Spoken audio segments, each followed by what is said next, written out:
Everyone, एक बार फिर हमारे YouTube चैनल पर आपका स्वागत है। अभी हाल ही में हरियाणा व दिल्ली चुनाव कांग्रेस ने अकेला लड़ा, पर हार के बाद भी उसका जोश कम नहीं हुआ। अब जल्दी बिहार के चुनाव होने हैं। यह प्रश्न यह है कि हाल के चुनाव में हार के बाद भी वह बिहार में अकेला चुनाव लड़ना चाहेगी या इंडिया गठबंधन के साथ कांग्रेस लड़ना चाहेगी। यह प्रश्न इस कारण भी उठ रहा है कि कांग्रेस बिहार में अपना कुनबा बढ़ाने में लगी हुई है। हाल ही में जनता दल यूनाइटेड के पूर्व सांसद अली अनवर ने कांग्रेस की सदस्यता ग्रहण की, जैसा कि तकरीबन होता है। कांग्रेस में शामिल होने पर उन्होंने कहा कि कांग्रेस अध्यक्ष मल्लिकार्जुन खड़गे और सांसद राहुल गांधी से मुलाकात के दौरान उनकी कुछ बातों ने काफ़ी प्रभावित उन्हें किया है, जिसके बाद उन्होंने कांग्रेस परिवार में शामिल होने का फैसला किया। महिला कांग्रेस की राष्ट्रीय अध्यक्ष अलका लांबा ने कहा कि राहुल गांधी ने हाल ही में बिहार का दौरा किया और एक जनसभा की। जो लोग पूछ रहे थे कि कांग्रेस बिहार में कब सत्ता संभालेगी, उन्हें अब जवाब मिल गया है। राहुल गांधी के आने से यह स्पष्ट है कि कांग्रेस ने राज्य में मिशन बिहार शुरू कर दिया है। मिशन बिहार के तहत कांग्रेस से भाजपा और जनता दल यूनाइटेड को बाहर का रास्ता दिखाएंगे। कांग्रेस नेता अलका लांबा चुनाव तक बिहार में जमी रहेंगी। उन्होंने कहा कि बिहार के 40 लोकसभा क्षेत्रों में महिला कांग्रेस को मजबूत करने का काम किया जाएगा।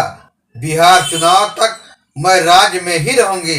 इससे पहले पटना पहुंची अलका लांबा ने बिहार सरकार पर जमकर निशाना साधा और तंज कसते हुए कहा कि 2025 में हम सरकार बदल देंगे। उन्होंने ऐलान किया कि वह हर जिले और लोकसभा क्षेत्र का दौरा करेंगे, निरंतर बैठकें होंगी और मौजूदा सरकार को उखाड़ फेंकने के लिए जो भी जरूरी होगा वह करेंगी। इस साल एक ही राज्य हमारा लक्ष्य है, वह है बिहार। उन्होंने सदस्यता अभियान भी तेज करने की बात कही। इसमें कहीं भी इंडिया गठबंधन की बात नहीं है। इसी बीच कांग्रेस नेता कृष्णा अल्लाउरू ने कहा कि कांग्रेस पार्टी मजबूत और आगे लोगों से मिलकर रणनीति बनाएंगे। पटना में पत्रकारों से बात करते हुए उन्होंने प्रधानमंत्री नरेंद्र मोदी के बिहार के दौरे को लेकर कहा कि प्रधानमंत्री आए जाएं, कांग्रेस अपना काम करती रहेगी। बिहार कांग्रेस प्रभारी ने बिहार के दौरे को लेकर कहा कि पार्टी के नेता और कांग्रेस कार्यकर्ताओं से मिलकर आगे की रणनीति बनाने का काम करेंगे। बिहार में होने वाले विधानसभा चुनाव में कितनी सीटों पर लड़ने की योजना को लेकर उन्होंने सीधा कोई जवाब नहीं दिया। हालांकि उन्होंने यह जरूर कहा कि आगे मिलजुल कर रणनीति बनाएंगे। बिहार में दिल्ली की तरह अकेले चुनाव लड़ने को लेकर उन्होंने कहा कि अभी तो चर्चा चल रही है, लोगों से मिलकर रणनीति बनाएंगे। दरअसल कृष्णा अल्लावरू बिहार के कांग्रेस प्रभारी बनने के बाद सक्रिय नजर आ रहे हैं। अल्लावरू बिहार कांग्रेस प्रभारी नियुक्त होने के बाद 20 फरवरी को पहली बार पटना पहुंचे थे। कांग्रेस के नेता ने कहा कि पार्टी की यह कमी रही कि हम रेस के घोड़े को बारात में और बारात के घोड़े को रेस में लगा देते हैं, लेकिन अब ऐसा नहीं होगा। कार्यकर्ताओं को आश्वस्त करते हुए उन्होंने कहा कि वे जब तक बिहार के लोगों के साथ रहेंगे तब तक जो कार्यकर्ता खून पसीना लगाकर लड़ाई लड़ेगा उसे ही सम्मान दिया जाएगा। उन्होंने कहा कि हालांकि कार्यकर्ताओं को क्षेत्र में काम करने का संदेश देते हुए यह भी कहा कि लड़ाई सदाकत आश्रम में नहीं बल्कि मैदान में होगी। उन्होंने कहा कि गुटबाजी से कोई लड़ाई नहीं जीती जा सकती है। बता दें कि आगामी विधानसभा चुनाव को लेकर कांग्रेस पूरा जोर लगा रही है। राहुल गांधी भी पिछले दिनों 2 बार बिहार का दौरा कर चुके हैं। दरअसल बिहार विधानसभा के पिछले चुनाव में मिली नाकामी गठबंधन की हार का विलेन बन जाने से सीख लेकर कांग्रेस इस बार चुनावी साल की शुरुआत के साथ ही एक्टिव मोड में आ गई है। बिहार कांग्रेस अध्यक्ष और राज्यसभा सांसद डॉक्टर अखिलेश प्रसाद सिंह ने कहा कि हमने 50 सीटें जीतने का लक्ष्य रखा है। उन्होंने खुद भी यह स्वीकार किया कि यह लक्ष्य हमारा आसान नहीं है, लेकिन साथ ही यह भी कहा कि ये नामुमकिन भी नहीं है। अखिलेश प्रसाद ने दावा किया कि बिहार कांग्रेस के पक्ष में इस बार चौंकाने वाले नतीजे आएंगे। मिशन 50 के नारे और चौंकाने वाले नतीजों के दावे। इसके लिए कांग्रेस पार्टी को सबसे पहले अधिक सीटों पर चुनाव लड़ना होगा।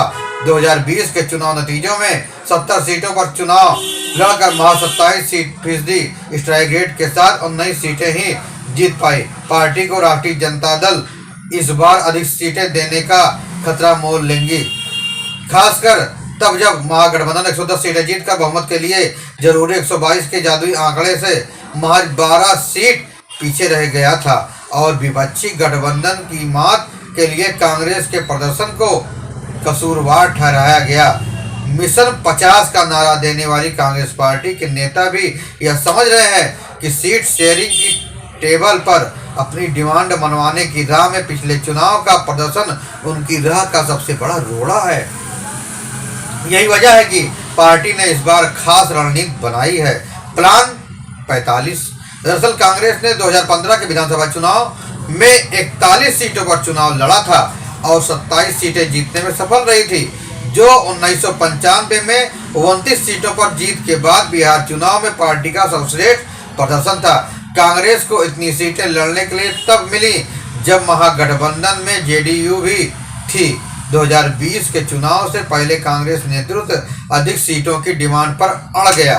हाँ ना का दौर अंतिम वक्त तक चलता रहा और बात बनी तेजस्वी यादव की राहुल गांधी के साथ वार्ता के बाद। लालू यादव की पार्टी ने आखिरकार कांग्रेस को 70 सीटें देने पर हामी भर दी, जो 2015 के चुनाव के मुकाबले 29 सीटें ज्यादा थी। बहरहाल बिहार में कांग्रेस पार्टी पूरे मजबूती और दमखम के साथ चुनाव मैदान में उतरना चाहती है, जिसके लिए उसने अभी से तैयारियां भी शुरू कर दी हैं।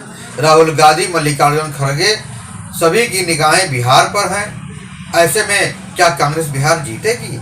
क्या अधिक कितनी सीटें कांग्रेस पाएगी बिहार में? बहरहाल ये तो आने वाला वक्त ही बताएगा। आपको यह खबर कैसी लगी? फिर मिलेंगे नई जानकारी के साथ, नई खबरों के साथ। तब तक के लिए जय हिंद, वंदे मातरम।